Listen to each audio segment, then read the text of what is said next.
Hello friends, आज मैं आपके लिए भूगोल का 2023 का यूपी बोर्ड का पेपर लेकर के आई हूं। और फ्रेंड्स, इस वीडियो में मैं आपको ऑब्जेक्टिव क्वेश्चन के सारे आंसर बताऊंगी और मैप के क्वेश्चन के आंसर बताऊंगी। और इसके अलावा जितने भी शॉर्ट, वेरी शॉर्ट और लॉन्ग क्वेश्चन है उनके आंसर नहीं बताऊंगी। और जो बच्चे अब 12th क्लास में आएंगे वो बच्चे इन क्वेश्चंस को याद कर लेना, ठीक है फ्रेंड्स। तो सबसे पहले आ जाते हैं हम, जो ऑब्जेक्टिव क्वेश्चन है ये फर्स्ट नंबर का, निम्नलिखित में से कौन सा धार्मिक समुदाय भारत में सबसे छोटा यानी कम मात्रा में है। तो इसमें आपके सामने चार ऑप्शन है, मुस्लिम, बी सिख, ईसाई और बौद्ध। तो देखिए, जो सबसे छोटा कम मात्रा में जो धार्मिक समुदाय है इन चार ऑप्शन में वो कौन सा, बौद्ध है। तो इसका सही आंसर होगा बौद्ध। पटना राजधानी नगर है, तो पटना किस राज्य की राजधानी, तो पटना बिहार की राजधानी है। तो इसका आंसर सा नंबर का ठीक हो जाएगा, बिहार का। नेक्स्ट क्वेश्चन है, निम्नलिखित में से किस एक राज्य में जनसंख्या का घनत्व सबसे कम है। तो इन चारों ऑप्शन में अगर हम देखें तो जो बी ऑप्शन है पंजाब, इसका जो जनसंख्या घनत्व है वो सबसे कम है। इसके बाद आ जाते हैं नेक्स्ट क्वेश्चन पर। नेक्स्ट क्वेश्चन है 4 नंबर का, निम्नलिखित में से कौन सी एक बागाती यानी रोपड़ फसल है। गेहूं, चना, चावल, रबड़। तो देखिए, गेहूं, चावल, चना ये जो है ये बागाती फसल नहीं है। अब बच्चा रबड़ जो है ये बागाती फसल है, तो यानी रोपड़ फसल है। तो इसका आंसर हो जाएगा दा वाला। नेक्स्ट क्वेश्चन है आपके सामने ये, मानव विकास की अवधारणा निम्नलिखित में से किस विद्वान की देन है। तो ये डॉक्टर महबूब उल हक की देन है, इसलिए इसका आंसर सा ठीक होगा। नेक्स्ट क्वेश्चन है अब आपके सामने, निम्नलिखित में से कौन सा एक प्राथमिक क्रियाकलाप नहीं है। तो देखिए, जो प्राथमिक क्रियाकलाप है, कृषि है, आखेट है, खनन है, ये पहले होते थे। लेकिन जो ये विनिर्माण है यानी मैन्युफैक्चरिंग, ये प्राथमिक क्रियाकलाप नहीं है, इसलिए इसका जो आंसर है ये सा नंबर का ठीक हो जाएगा। नेक्स्ट क्वेश्चन है, भारत में निम्नलिखित में से किस स्थान पर पहला परमाणु ऊर्जा केंद्र स्थापित किया गया था।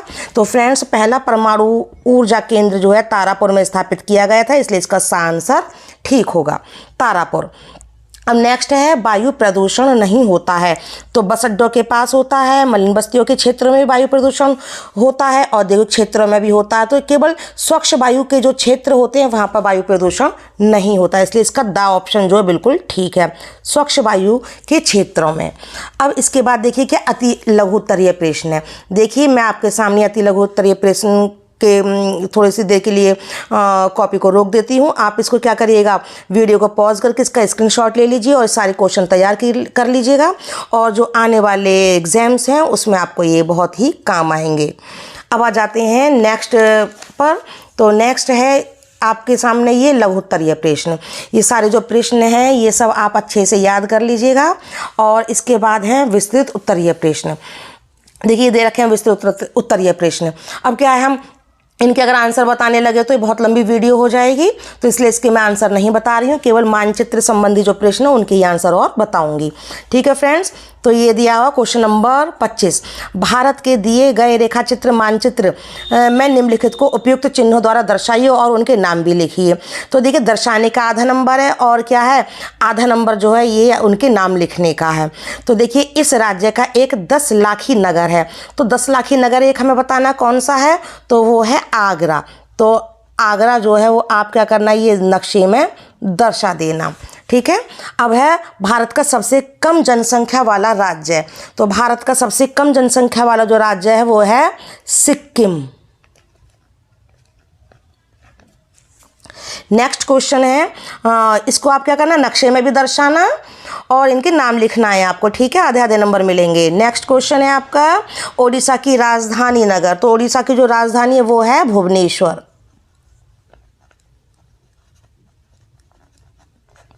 नेक्स्ट है, भारत का एक प्रमुख कहवा यानी कॉफ़ी उत्पादक क्षेत्र।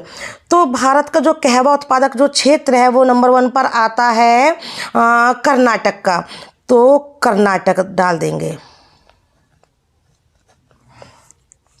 अब है भारत का एक प्रमुख नाभिकीय ऊर्जा संयंत्र।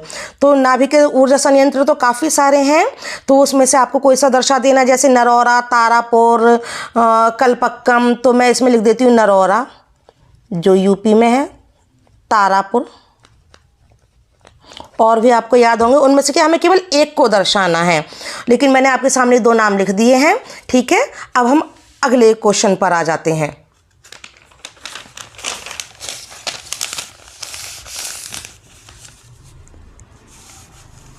देखिए अब इसमें क्या है, आपके सामने ये जो दे रखा है क्वेश्चन नंबर 25 का आगे केवल दृष्टिबाधित परीक्षार्थियों के लिए है, प्रश्न संख्या 25 के स्थान पर, तो ये आपको नहीं करना है।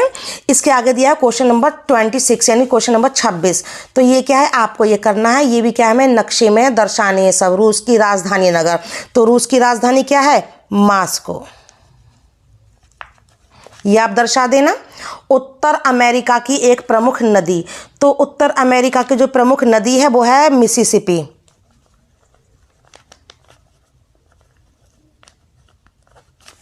ठीक है, अब इसके बाद जापान का एक प्रमुख सूती वस्त्र उद्योग का क्षेत्र, तो जापान का जो सूती वस्त्र उद्योग का क्षेत्र है वो है टोक्यो। नेक्स्ट है आपके सामने ये क्वेश्चन है, दक्षिण अमेरिका का सबसे बड़ा देश, तो दक्षिण अमेरिका का सबसे बड़ा जो देश है फ्रेंड्स वो है ब्राजील। नेक्स्ट क्वेश्चन है आपके सामने, फ्रांस का एक प्रमुख लौह अयस्क क्षेत्र, तो फ्रांस का जो प्रमुख लौह अयस्क क्षेत्र है वो देखिए लॉरेन भी है, पाइरेनी है, नॉर्मैंडी है, तो आप क्या है कोई सा भी दर्शा देना जो आपको पता हो। मैं आपके सामने बता देती हूँ, लॉरेन भी फ्रांस का प्रमुख लौह अयस्क क्षेत्र है, और पाइरेनी है, और एक है नॉर्मैंडी। जो भी आपको ठीक लगे वो एक दर्शा देना। ठीक है, ये आपको पता होने चाहिए। फ्रांस के प्रमुख लौह अयस्क क्षेत्र, इसलिए मैंने आपको 3 बता दिए हैं। तो फ्रेंड्स इसके आगे फिर से दृष्टिबाधित छात्रों के लिए है। इस तरीके से ये भूगोल का जो पूरा पेपर है वो कंप्लीट हुआ। तो फ्रेंड्स अगर आपको मेरी वीडियो पसंद आई हो तो आप इसे लाइक कीजिए, शेयर कीजिए और चैनल को सब्सक्राइब करना ना भूलें। फिर मिलते हैं अगली वीडियो के साथ। जय हिंद।